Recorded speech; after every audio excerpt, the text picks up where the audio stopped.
여러분 안녕하세요. 이제부터 2학기 1회고사 역사 총정리를 시작해 보도록 하겠습니다.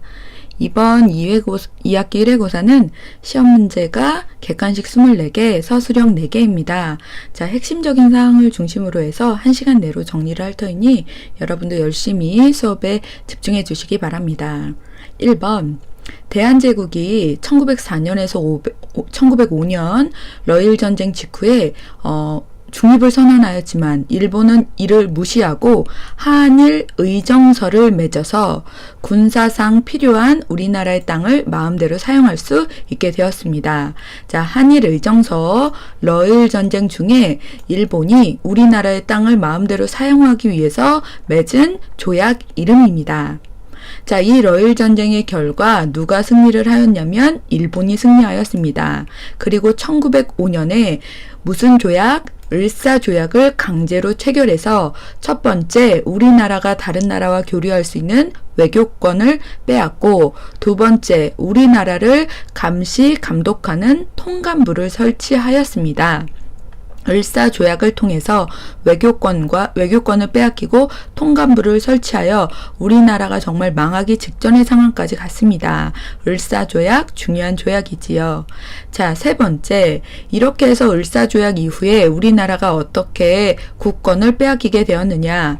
자, 을사조약이 체결되고 나서 고종황제는 네덜란드 만국 평화회의에서 헤이그 특사를 파견하여 우리나라 을사조약의 체결의 부당함을 주장하고자 하였습니다. 하지만 이것이 실패로 돌아가자 일본은 우리의 고종황제를 강제로 태위 쫓아내고 한일 신협약을 맺습니다.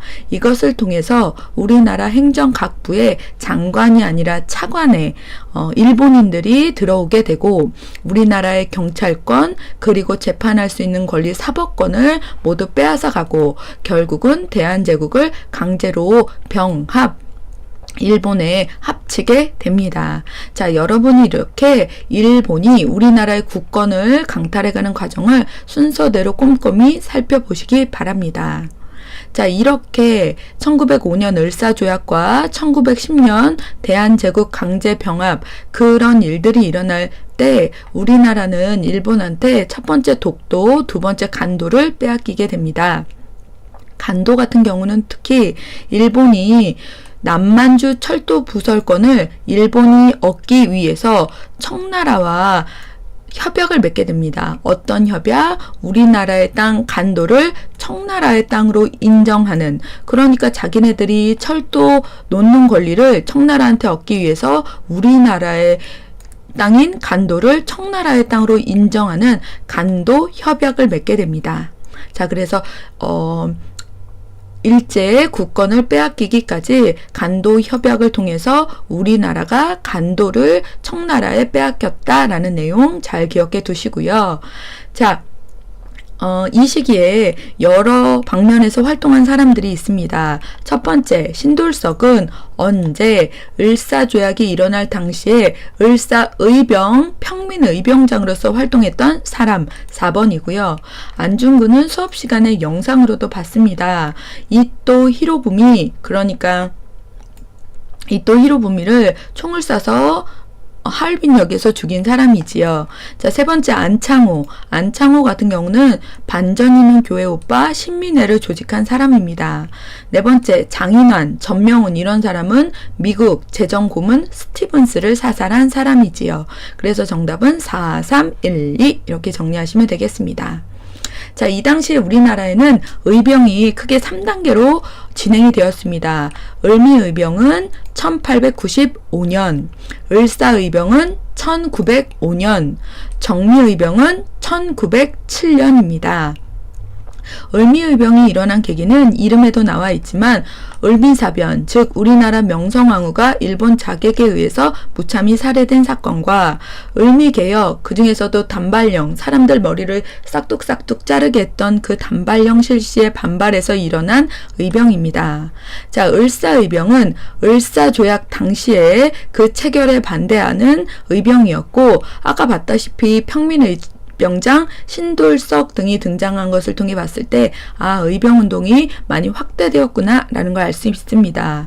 자, 1907년에 일어난 정미의병은 그 당시에 헤이그 특사 사건으로 인해 고종 황제가 강제로 쫓겨나였고 또 우리나라 군대가 해산됨에 따라 이에 대해 반발하여 일어난 것으로서 이 정미의병 이후에는 군대 해산, 그러니까 해산된 군인들이 이 의병에 합류하게 됨으로써 전투력과 조직력이 상승하게 됩니다.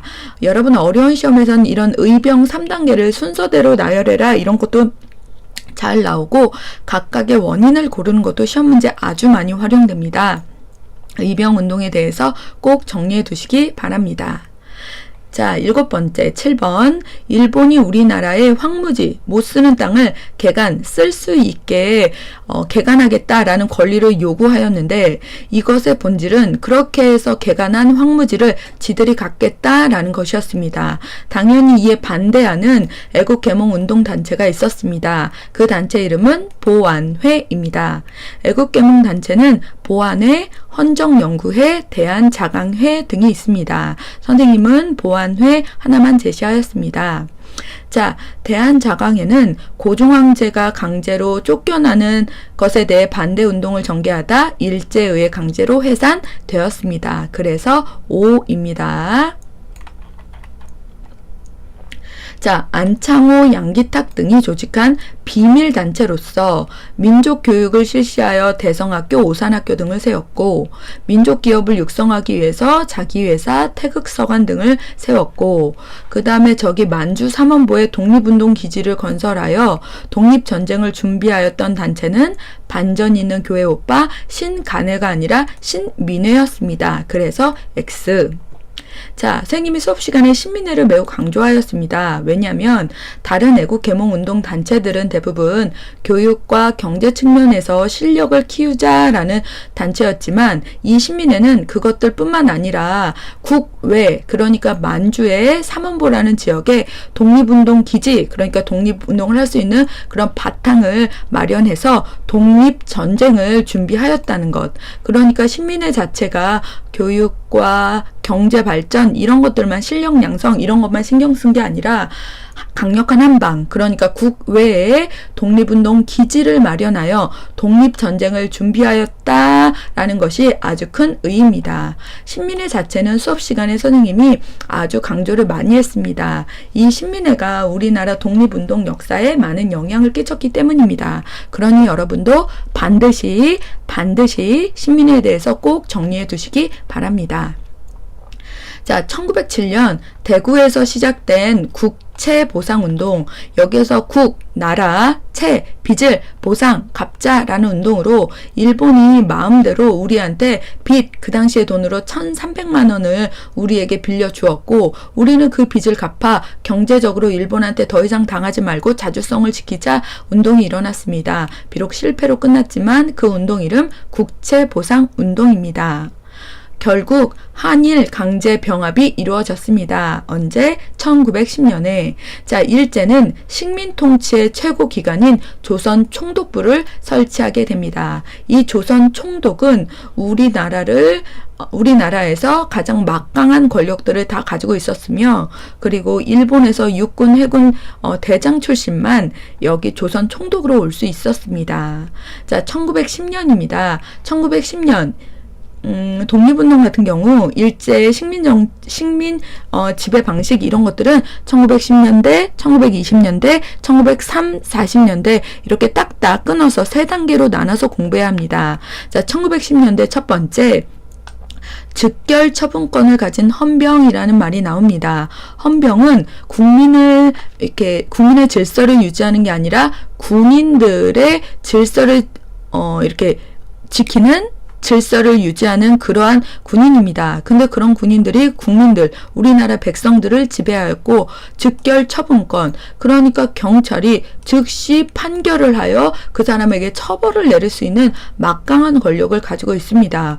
즉결 처분권, 원래 처벌을 내릴 수 있는 것은 법원입니다. 근데 그런 법원의 권한을 헌병들이 가지고 있었다. 그러니까 사람들을 무자비하게 지배했구나라는 거 알 수 있고요. 두 번째, 한국인의 언론, 집회, 결사의 자유를 완전히 뺏어갔습니다. 그래서 아주 세게 강압적으로 통치하였는데 1910년대에 이러한 통치 방식을 우리는 무단, 폭력으로 마음대로 다스렸다 하여 무단 통치라고 합니다. 1910년대에는 무조건 세게, 무섭게 다스렸습니다.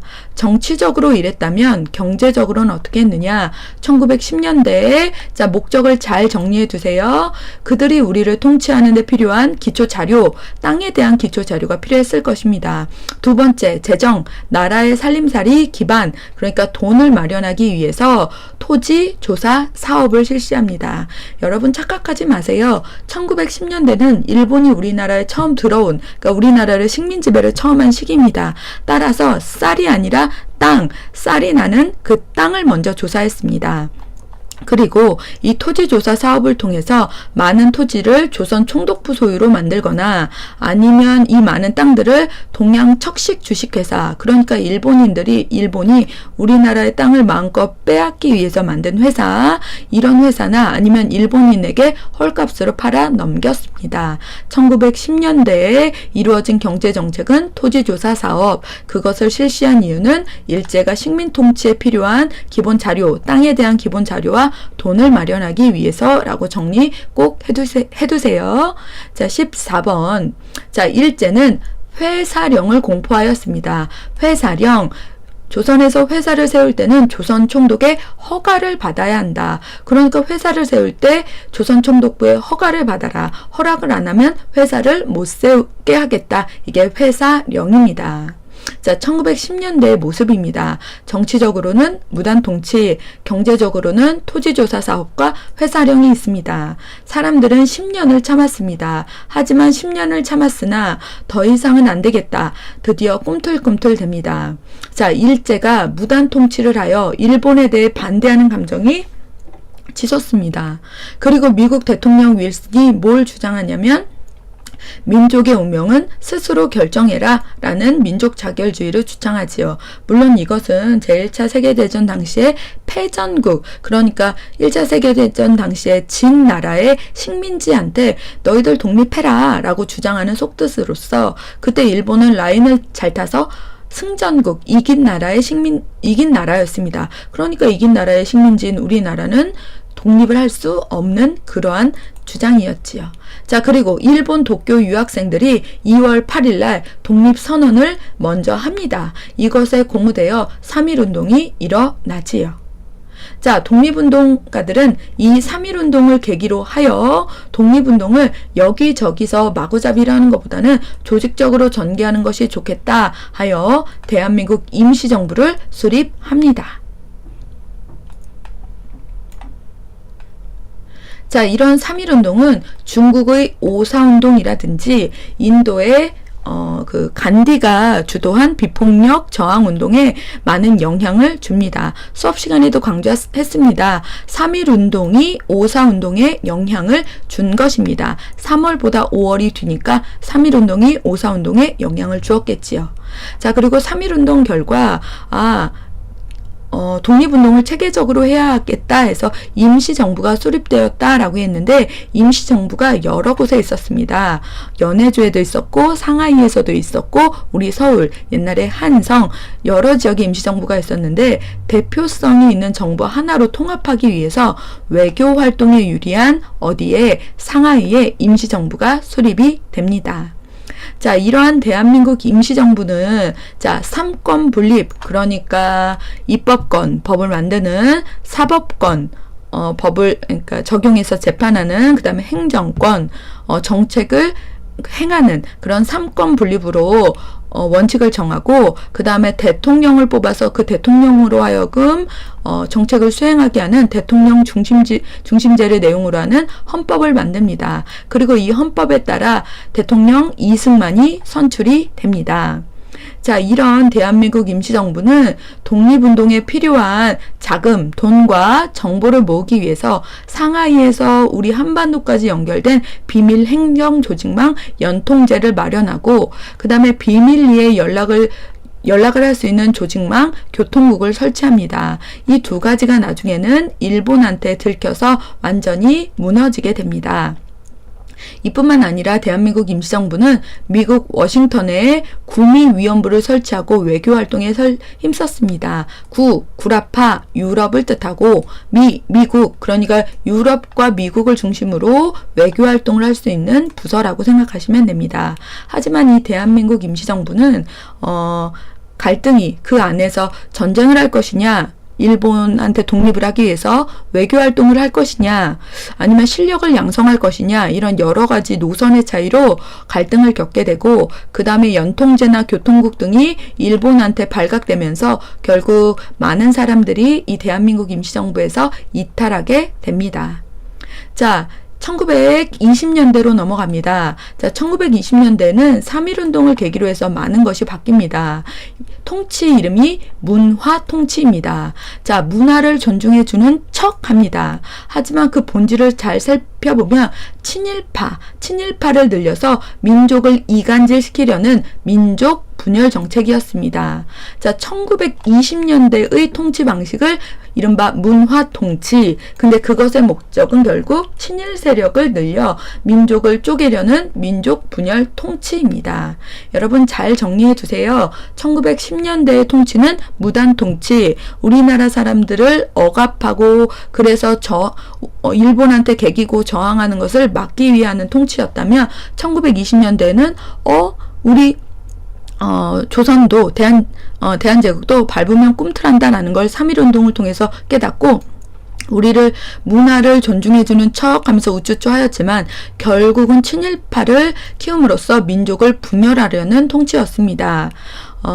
여러분 문화 통치의 목적은 무엇입니까? 라고 얘기하면 민족 분열이다 라고 정리하면 됩니다. 다시 1920년대 자 문화 통치의 목적이 무엇이냐 라고 했을 때 민족 분열 통치다 라고 말할 수 있어야 합니다. 자, 22문제 했는데 17분이 갔군요.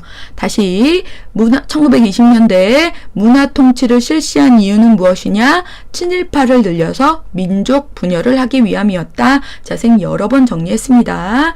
자, 23번 1920년대 1일제는 3.1운동 이후에 헌병, 경찰제, 즉결 처분권을 가지고 있었던 헌병 경찰제를 폐지하고 보통 경찰제를 실시합니다. 하지만 경찰 수나 경찰서는 더 많이 늘어났다라는 그 이면의 모습이 있지요. 자, 정치적으로는 1920년대가 문화통치, 민족 분열이 목적이었다라고 정리했다면 경제적으로는 1920년대 일본이 인구가 증가하고 공업화, 산업화로 인해서 일본 내에서 쌀, 식량이 매우 부족했습니다. 이를 해결하기 위해서 어떻게 해결했느냐? 조선에서 쌀을 많이 늘립니다. 그래서 그걸 일본으로 모조리 유출, 뺏어갑니다. 우리는 이것을 쌀 생산 증가시키자 계획, 산미 증식 계획이라고 합니다. 1910년대는 땅, 1920년대는 쌀 이렇게 뺏어갔습니다. 그런데 자 1920년대 쌀 생산량은 조금 증가하였습니다. 하지만 그 증가 생산된 양보다 일본으로 유출, 흘러간 양이 훨씬 더 많았기 때문에 우리나라의 식량 사정은 크게 악화되었습니다. 시험 문제에 이런 것도 자주 나옵니다. 산미증식 계획의 결과 1920년대에 쌀 생산은 증가하였기 때문에 조선의 식량 사정은 크게 좋아졌다. 이렇게 보기가 나오면 당연히 틀리지요. 늘어난 만큼, 증가한 만큼 그만큼 더 유출 흘러갔기 때문에 빼앗아갔기 때문에 우리의 사정은 훨씬 더 안 좋아졌습니다. 자, 1920년대의 경제 정책이 산미증식 계획이었다면 또 어떤 것이 하나 더 있냐? 회사령을 폐지합니다. 어떤 회사령? 회사 설립할 때 허가를 받아라. 이런 회사령이 폐지되고 신고제로 바뀝니다. 신고만 하면 된다. 이후 한국으로 진출하는 일본인 회사가 크게 증가하는 결과를 가져와 그렇게 우리한테 이득이 되지는 않았습니다. 자, 이에 대항하기 위해서 우리는 어떻게 했느냐? 자, 1920년대에는 여러 가지 민족운동의 흐름이 있습니다. 첫 번째, 우리는 한민족이다. 그러니까 민족이 단결하여 독립운동을 하자. 민족주의의 흐름과 두 번째, 사회주의. 우리는 한 사회를 이루고 있다. 그 사회에는 못 사는 사람과 잘 사는 사람으로 나뉘어 있다. 근데 잘 사는 사람들을 못 사는 사람들이 다 이렇게 차지하고 못 사는 사람 중심의 사회가 되어야 한다. 사회주의. 그래서 1920년대에는 민족주의 계열의 흐름과 사회주의 계열의 움직임, 그 독립운동의 흐름이 있습니다. 이런 민족주의가 그 당시에 독립운동을 펼쳤던 건 실력 양성 운동이라고 합니다. 실력을 키워 경제적으로 그 다음에 교육적으로 이렇게 실력을 키워서 독립하자, 이게 민족주의의 흐름이었는데 안타깝게 이 민족주의도 두 개로 쪼개집니다. 타협적 민족주의, 그러니까 일본의 그 지배를 인정하고 일본 안에서 자치권을 얻어 우리가 살아가자, 천천히 독립을 쟁취하자라는 타협적 민족주의자들이 등장합니다. 그들이 주장했던 바를 우리는 자치론이라고 하지요. 그러면 사회주의 계열에서 추진했던 운동은 사회운동이라고 합니다. 자, 27번은 민족주의 계열의 민족운동 예로서 1920년대 초 평양에서 시작되었고, 토산품, 즉 국산품을 애용하고 일본 상품은 쓰지 말자, 그래서 경제적인 자립을 꾀하였던 민족운동이 있습니다. 물산, 우리나라에서 생산되는 물건을 적극 사용하도록 장려, 권하자 운동, 물산 장려 운동입니다. 선생님이 2학년 7반에서 쪽지시험을 봤더니 국산품 애용 운동이라고 쓴 친구가 있었습니다. 그래서 이거 맞아요? 라고 질문하는데 틀립니다. 자, 1920년대 또 어떤 일이 있었나? 자, 1920년대에 여기 지금 다른 것부터 하겠습니다. 물산 장려 운동 나왔지요. 물산 장려 운동, 우리 땅에서 생산되는 물건을 적극 사용하도록 권장하자. 자, 이것과 연결된 구호 주장, 내 살림 내 것으로, 조선 사람 조선 것, 그러니까 국산품을 애용하자는 내용이었고, 자, 민립대학 설립운동, 우리 힘으로 우리 대학을 설립하자. 그래서 한민족 천만이 한 사람 1원씩 내면 대학을 세울 수 있다. 이렇게 연결하면 되고요. 자, 이 두 가지는 경제적인 측면에서, 교육적인 측면에서 실력을 키워가자라는 것이기 때문에 민족주의 계열의 운동입니다. 그런데 이 노동쟁이라는 것은, 자, 이 당시에 일본으로 인하여 한국인 노동자의 노동 조건이라든지 그에 대한 대우가 매우 좋지 않았습니다. 노동자는 사회적 약자라 인식하고 그들에 대한 처우를 개선하도록 주장했습니다. 시비를 벌였습니다. 우리는 그걸 노동쟁이라고 하고, 사회적인 약자, 노동자나 농민들이 중심으로 된 운동을 사회운동이라고 합니다. 사회주의 계열이지요. 자, 노동자들이 일으켰던 시위는 노동쟁이, 농민들이 일으켰던 건 소작쟁이라고 부릅니다.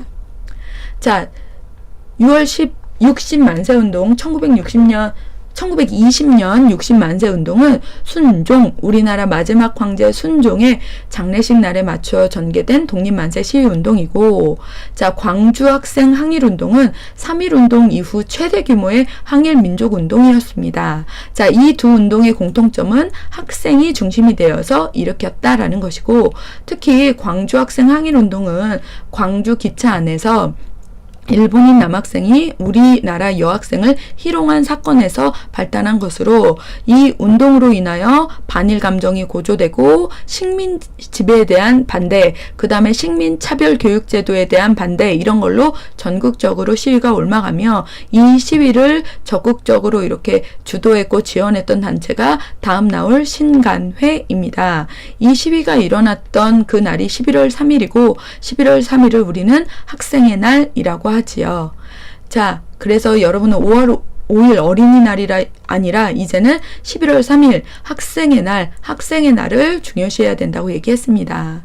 자, 그리고 1920년대 일부 민족주의자들이 자치론, 그러니까 일본의 지배를 인정하고 우리는 자치권을 얻어서 그 안에서 독립을 만들어 가자라고 주장하는 자치론을 주장하였습니다. 우리는 이들을 타협적 민족주의라고 하지요. 그러자 일본은 이를 부추겨서 민족운동을 분열시키려고 하였습니다. 자, 쌤 아까 얘기했다시피 1920년대는 이른바 문화통치, 그래서 친일파를 양성하여 우리 민족을 분열시키려는, 민족을 분열시키려는 목적을 가지고 있었다라고 했습니다. 1920년대는 민족 분열, 그것이 목적이었다. 친일파를 양성해서 이렇게 정리하면 되겠습니다.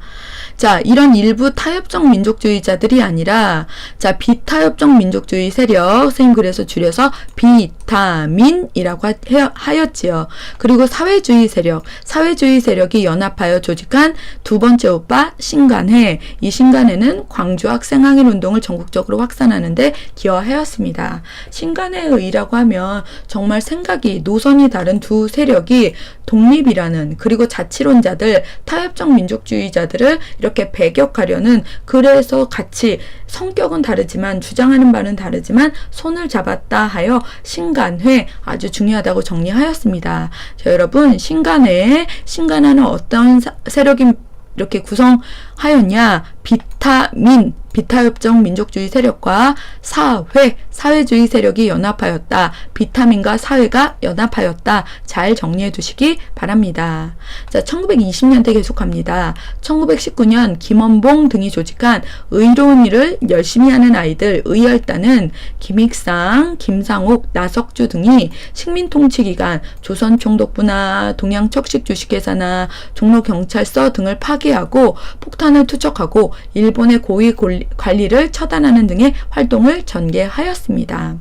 자, 1920년대 국외에서도 여러 항일 무장 투쟁이 일어납니다. 우선 첫 번째, 봉오동을 중심으로 해서 홍범도가 1920년대 김좌진 장군을 중심으로 청산리 대첩이 일어납니다.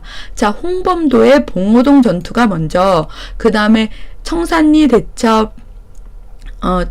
대첩이 그 다음 순서를 기억해 두시고, 자, 그리고 이때 우리나라가 일본한테 이 봉오동 전투나 청산리 대첩에서 대승을 거두자 일본이 우리나라가 아니라 그 간도 지역에 살고 있던 우리 뭐라고 해야 될까요? 동포들을 무자비하게 죽이는 일이 발생합니다. 우리는 그것을 간도 참변이라고 합니다. 자, 간도 참변으로 인해 일본의 추격을 피해서 북쪽으로 이동한 독립군 부대는 러시아의 자유시로 들어갑니다. 하지만 이곳에서도 많은 독립군이 희생당하는 시련을 겪게 됩니다. 우리는 이것을 자유시 참변이라고 합니다. 자, 순서대로 다시 정리합니다. 봉오동 전투, 청산리 대첩, 그 다음에 간도 참변, 그 다음에 자유시 참변, 이렇게 독립군의 활동을 순서대로 잘 정리해 두시기 바랍니다. 자, 다시 한번 정리합니다. 봉오동 전투, 청산리 대첩, 간도 참변, 자유시 참변, 그리고 다시 간도 지역으로 와서 3부, 우리나라 독립 기지, 독립 부대들이 있었던 그 간도 지역에 3개의 부서, 자체 조직이 만들어집니다. 참, 정, 신, 그리고 3개로 나뉘어져 있어서 삼부 통합운동도 벌어지지요. 자, 이제는 1930년대로 넘어갑니다. 자, 김구가 조직하였습니다. 무엇을? 한인애국단을. 1930년대의 한인애국단은 1920년대의 의열단과 하는 일이 비슷합니다. 자, 대표적인 사람으로는 일본 국왕을 살해하고자 했던 이봉창, 그리고 상하이 훈커공원에서 일본인 간부들에게 폭탄을 던졌던 윤봉길. 자, 이 두 사람이 속해 있었던 한인애국단도 기억해 두세요. 선생님이 7반에서 쪽지 시험을 보니 윤봉길과 그 다음에 안중근을 헷갈려하는 사람들이 있었습니다. 자, 거듭말하지만 안중근 같은 경우는 1909년에 이또 히로부미를 사살하였던, 그러니까 우리가 일본한테 아직 강제 병합되기 전에 했었던 사람이고, 자, 그 다음에 윤봉길은 1930년대 한인애국단으로 활동한 단원으로 상하이 훈커공원에서 폭탄을 던진 사람입니다. 안중근은 총을 쐈고 윤봉길은 물병 폭탄을 던졌지요. 자, 중일전쟁 이후 일본은 우리한테 한국인을 일본인에 동화시키려는 민족 말살 정책을 본격적으로 실시합니다. 자, 1930년대 이 당시에 전 세계적으로 경제 대공황이 있습니다. 잠시만요.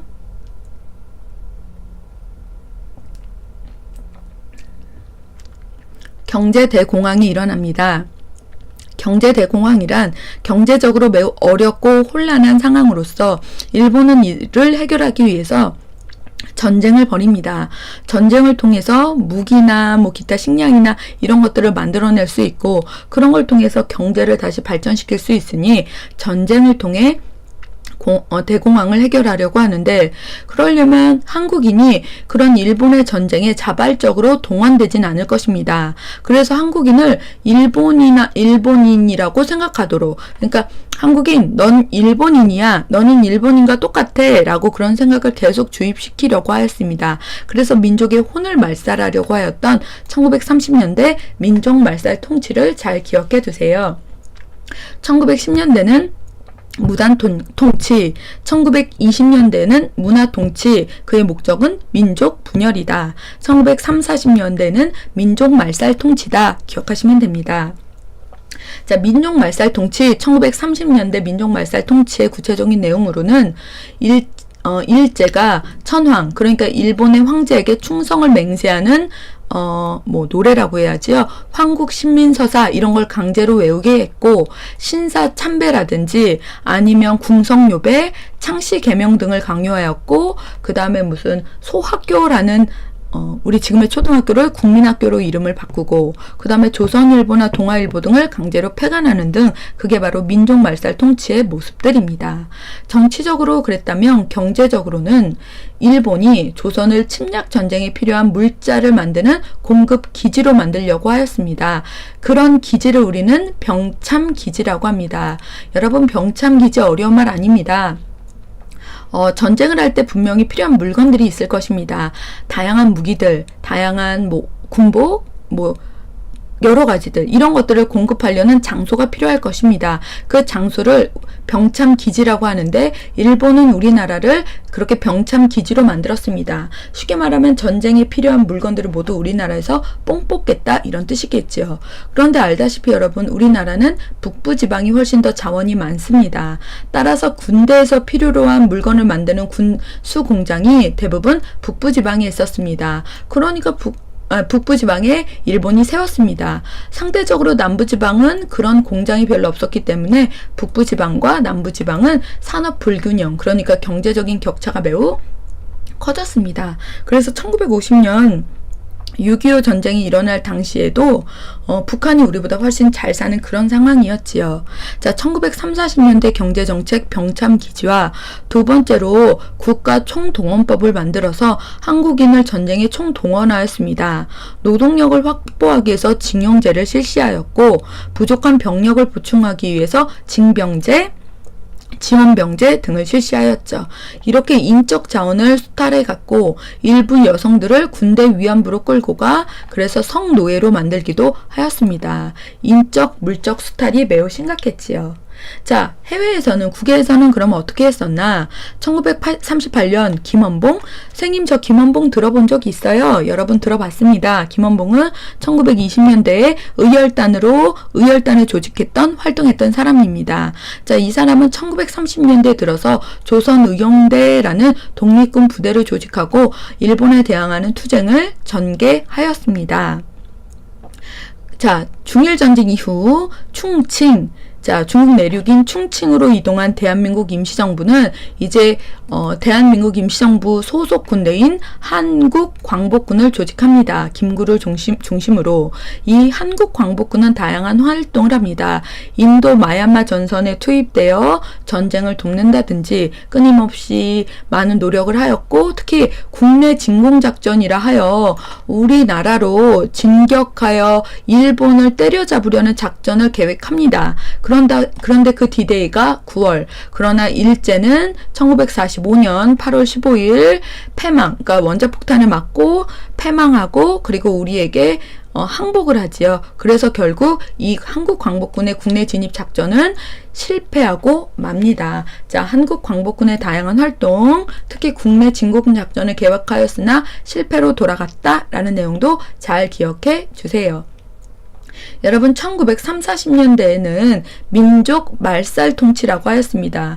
우리의 민족 혼을 없애버리려는 통치. 그럼 우리의 혼은 어디에 많이 담겨져 있느냐? 역사와 언어입니다. 그래서 지금 여러 역사학자가 나왔는데 잘 정리해 두세요. 우선 진단학회, 역사적인 왜곡 없이 실증적으로 실제 증명하는 그런 역사 연구 방식으로 우리나라 역사를 연구했던 진단학회 대표적인 사람이 이병도라는 사람입니다. 두 번째, 민족주의 사학, 그러니까 우리 민족 역사의 우수성 이런 것들을 주장했던 단재 신채호 선생.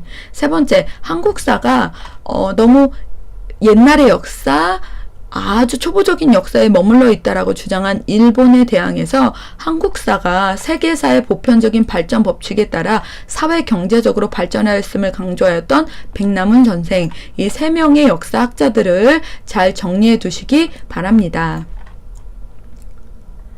자, 그리고 우리의 역사 연구를 공부했다면 이제는 우리 언어를 지키려고 했던 노력을 한번 살펴보도록 하겠습니다. 자, 한글 맞춤법 통일안을 마련하여 표준어를 제정하려고 하였고, 한글 보급을 위한 강습회도 개최하였고, 우리말 큰사전 편찬을 시도하였으나 조선어학회 사건을 일제가 만들어서 결국 단체가 해산됨으로써 중단되었던 우리말 연구단체 조선어학회. 자, 조선어학회 이전에 조선어연구회라고 있었지요. 가갸날이라고 해서 한글날을 제정하였고, 잡지 한글을 발행하였던 단체. 근데 그것이 좀 더 확대된 것이 조선어학회입니다. 자, 종교계도 가만히 있진 않았습니다. 자, 우선 새생활운동, 그러니까 알뜰살뜰하고 그 다음에 옛날에 안 좋은 풍습들을 모두 버리자라는 새생활운동과 저축운동을 전개하였던 원불교가 있었고, 만주 지역에서 무장 독립투쟁을 전개하였던 대종교, 이 대종교는 단군 조선을 섬기는 신앙입니다. 자, 농촌 계몽운동을 벌였고 개벽 어린이 등의 잡지를 간행하였던 단체는 천도교. 여러분 1894년에 동학농민운동이 일어났잖아요. 그 동학이 이름을 천도교로 바꾼 것입니다. 이처럼 1930, 40년대에 그 종교계도 열심히 독립운동을 했다라는 거 정리하면 됩니다. 자, 이제는 한국 근현대사 부분으로 넘어가 보겠습니다. 자, 결국 우리는 1945년 8월 15일에 광복을 맞이합니다. 자, 남한에선 여러 정당이 세워지면서 사회가 안정? 아닙니다. 여러 정당이 세워졌고 다양한 그 민족 독립운동가들이 해외에서 귀국함으로써 아주 사회가, 그러니까 자기 목소리를 각자 내게 됨에 따라 사회가 혼란해졌지요. 자, 광복 이후에 일본의 무장 해제, 이것을 핑계로 하여 북이 38도선을 긋고 그것을 경계로 남쪽에는 미군이, 북쪽에는 소련군이 주도하였습니다. 그러니까 광복 이후에 바로 미국과 소련에 의해서 우리는 분할되었던 상태입니다. 자, 그런 상황에서 우리의 운명을 결정하는 모스크바 3국 외상회의가 열립니다. 자, 여기에서 결정된 내용, 자, 여기에서 3국이라고 하면 첫 번째 미국, 두 번째 소련, 세 번째 영국입니다. 여기에서 우리의 운명을 결정하는 세 가지 내용이 정해지는데, 첫 번째, 민주적인 임시정부를 수립하라. 그러기 위해선 두 번째, 미소공동위원회를 설치하라. 세 번째, 그리고 정부가 수립되기 전까지 최대 5년간 신탁통치를 실시하라. 이 세 가지가 결정이 됩니다. 자, 모스크바 3국 외상회의의 결정사항을 실행하기 위해 미소공동위원회가 개최가 됩니다. 하지만 소득 없이 끝나게 됩니다. 자, 그런 상황에서 이승만이라는 사람은 남한만에 이렇게 해봤자 어차피 통일된 정부를 수립하기 어렵다. 남한만의 단독 정부를 수립하자라고 주장하는 정읍 발언을 하게 되고, 그 다음에 여운형 같은 사람은, 김규식 같은 사람은 안 된다. 좌익과 우익이 합하여 함께 독립된 정부를 수립하자. 좌우합작위원회를 구성합니다. 그런 가운데 미소 공동위원회 제2차가 열리게 되는데 거기에서 별로 소득이 없이 끝나게 되고, 그래서 우리나라의 문제가 유엔으로 넘어가게 되면서 선거를 실시하라. 그러니까 선거가 실시 가능한 그곳에서 정부를 수립하자라는 결정사항이 내려집니다. 자, 북한으로 갔더니 소련과 북한은 그런 유엔에 뭐 감사단 이런 감시단을 그 입국을 거부합니다. 그래서 그들은 남쪽으로 가자 남쪽에서는 선거가 이루어지지요. 자, 그렇게 되자 김구는 남북 협상을 제안하여 남북 간에 함께 정부를 수립하자라고 제안을 하지만 결국은 이것도 별 소득 없이 끝나게 됩니다.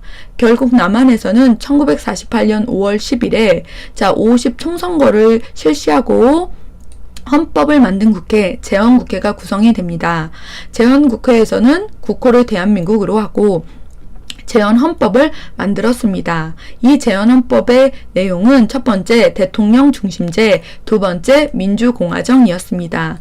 대통령 중심제, 민주공화정 이거 다 어디에서 들어본 말인데요. 대한민국 임시정부에서 이런 것들을 추구했습니다. 대한민국 임시정부의 법통을 따라 우리나라 최초의 국회 제헌국회에서도 대통령 중심제와 민주공화정을 채택합니다. 그래서 대통령으로 당선된 사람이 이승만 되겠지요.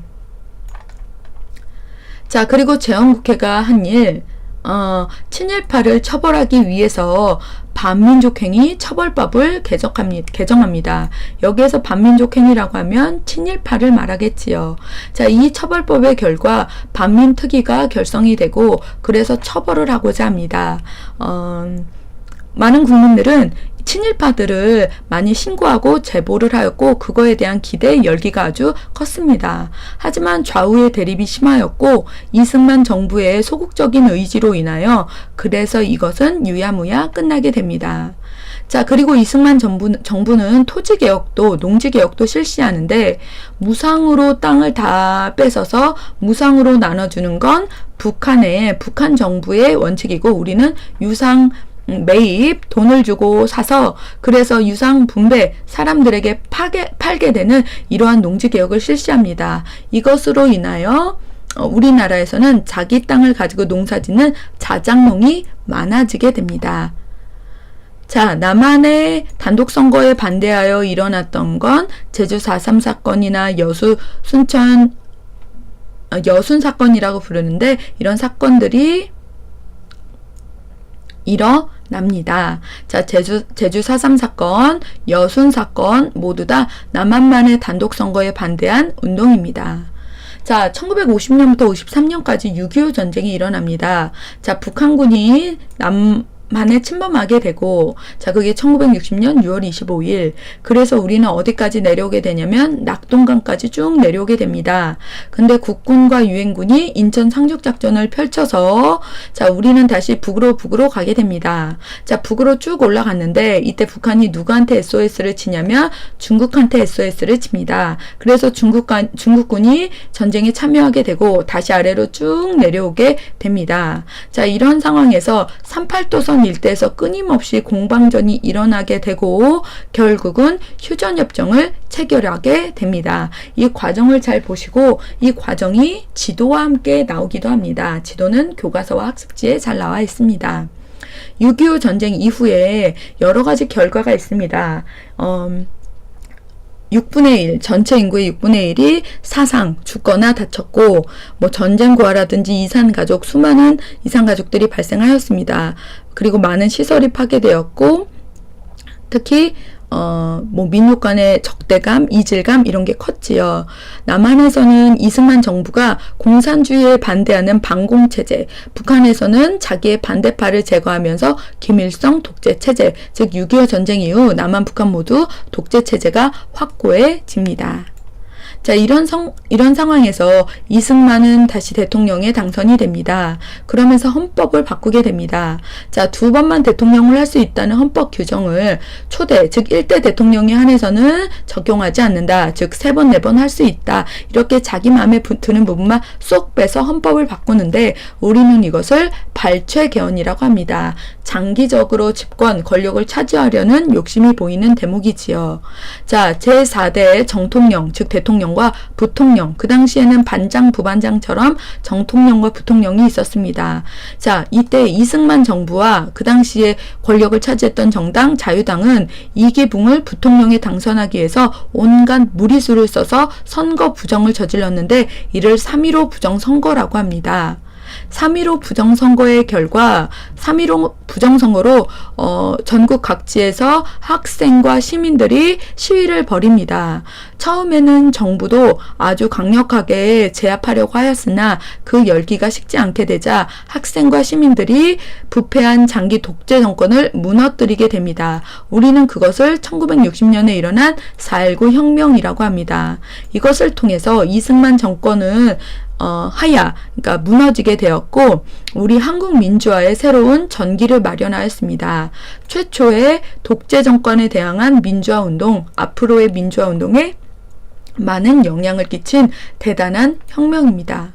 그러나 이런 민주화의 열기를 박정희가 5.16 군사정변을 통해서 자기가 권력을 차지하면서 사람들의 바램을 무너뜨리지요. 자, 박정희 정부의 정책 첫 번째, 한일협정을 통해서 경제개발 자금을 조달하고자 하였습니다. 국민들이 식민 지배에 대해서 일본의 사과를 요구하며 반대하였으나 결국은 체결되었고, 두 번째, 미국과 더 친하게 그리고 외국 돈을 획득할 목적으로 베트남 전쟁에 국군을 파병하게 됩니다. 하지만 파병 군인들의 희생을 초래하지요. 자, 그 다음에 세 번째, 대통령은 3번까지 계속 대통령을 할 수 있다는 3선 개헌을 합니다. 자, 이런 세 가지 모두가 박정희와 관련이 있다. 자, 그리고 박정희 정부는 경제개발 5개년 계획을 계속 실시하여 한강의 기적이라는 우리나라 경제개발을 가져오기도 하였습니다. 자, 이 박정희 정부가 했던 다양한 일들을 기억해 두세요.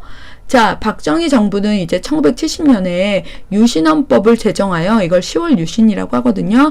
대통령 중임, 그러니까 대통령 여러 번을 하는 것, 근데 제한, 그걸 못하게 하는 것, 그걸 폐지, 그러니까 쉽게 말하면 대통령을 여러 번 할 수 있게 만들었고, 그 다음에 대통령에게 아주 강력한 권한을 부여하는 등 유신 헌법을 제정합니다. 우리는 그걸 유신 체제라고 하고, 유신은 개혁한다라는 뜻이지만 독재의 또 다른 모습입니다. 자, 이렇게 유신 체제가 계속되었는데 결국 1979년 10월 26일 박정희는 자신의 부하의 총에 의해서 살해되고 맙니다. 자, 이런 상황에서 자, 62번부터 하겠습니다. 민주화의 열망은 매우 커졌으나, 자, 전두환이라는 신군부, 새로운 군대 세력이 권력을 차지하면서 우리 국민들은 좌절하게 되지요. 그러나 좌절도 곧 인해 시위로 번지게 되면서 민주주의 요구, 그 다음에 이런 신군부 퇴진 이런 것들을 주장하였지요. 특히 광주에서 1980년 광주에서 그 열기가 뜨거웠습니다. 자, 전두환 정부가 내렸던 계엄령, 비상계엄령을 철회, 없애라, 그리고 민주주의 정권을 요구한다, 이런 걸 주장하는 5.18 민주화 운동이 일어납니다. 자, 1980년 5.18 민주화 운동, 자, 1980년 5.18 민주화 운동. 그래서 이것에 대해서는 비록 실패로 끝나긴 하였으나 후에 일어나는 민주화 운동의 그 뿌리가 되었다라고 얘기했고, 그 다음에 선생님의 개인적인 스토리도 수업 시간에 얘기했고, 이것에 관한 기록이 유네스코 세계 기록유산에 등재되었다라고 얘기했습니다. 이것과 관련된 26년이라는 영화, 화려한 휴가라는 영화, 여러 가지 영화가 있습니다. 자, 그리고 시간이 지나서 1987년 그 전에 전두환 같은 경우는 자신이 권력을 차지하고 7년 단임의 간선제를 기본으로 해서 대통령이 또 됩니다. 그래서 무슨 삼청교육대 운영이라든지 언론사 통폐합, 그 다음에 사정 검열 등을 통해서 강압책도 펼쳤고, 그 다음에 회유책, 그러니까 부드럽게 하는 유화책으로는 교복 자유라, 해외여행 자유라, 그 다음에 또 어떤 것들이 있었죠? 야간 통행 금지, 다시 풀고, 그래서 1988, 응답하라 1988 얘기했지요.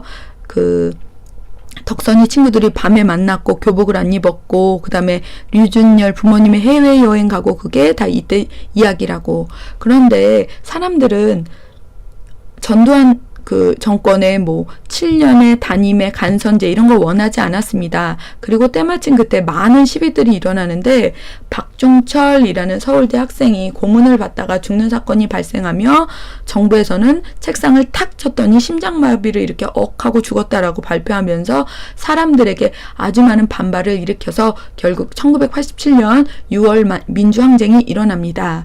자, 이 민주항쟁으로 인하여 6.29 민주화 선언이 발표됐는데 그것의 내용은 첫 번째, 대통령 5년, 그리고 단임 한 번만 대통령을 국민들이 직접 뽑는 그런 헌법을 개정하게 하는 내용으로 이끌어냅니다. 자, 6월 민주항쟁의 내용, 자, 그것의 결과로 5년 단임 대통령 직선제, 자, 꼭 기억해 주세요. 5년 단임 대통령 직선제, 5년 단임 대통령 직선제, 5년 단임 대통령 직선제 꼭 기억해 두세요.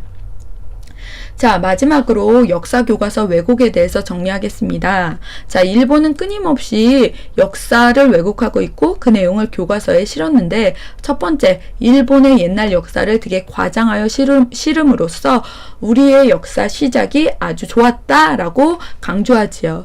그리고 일본의 주변국가 침략전쟁한 것에 대해서 그리고 우리나라 식민지배한 것에 대해서 미화하고 정당화하지요.